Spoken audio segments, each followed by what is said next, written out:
From world events to Washington and New York City, here's your concise world update for Friday, December 5th.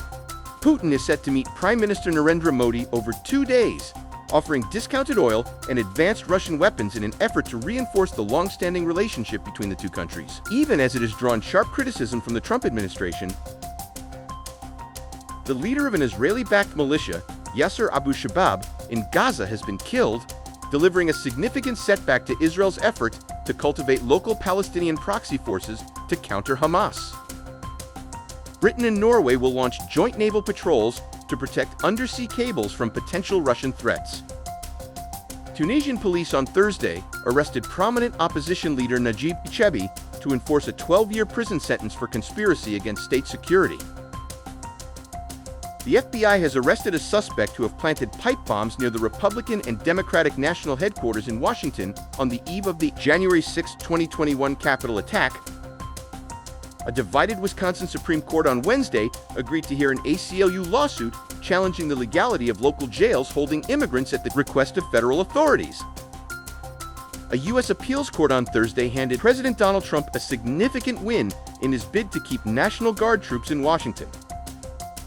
A judge has declined to dismiss the murder indictment against a former Kentucky sheriff accused of fatally shooting a judge in his courthouse chambers, but will permit a bond hearing for the ex-lawman who has been jailed for more than a year.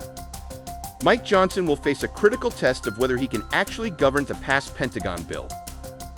President Donald Trump, facing criticism that he is focused more on global affairs than on Americans' economic concerns, the Supreme Court cleared the way for a voting map in Texas that could allow Republicans to win up to 5 additional seats in the House. Representative Sri Thanagar plans to file articles of impeachment against Defense Secretary Pete Hegseth, who is facing 2 major scandals inside the Pentagon. A federal grand jury has rejected the Trump administration's latest attempt to indict New York Attorney General Letitia James. NYPD Commissioner Jessica Tisch's brother referred to Mayor-elect Zoran Mamdani as an enemy of the Jewish people during a private charity dinner Wednesday night.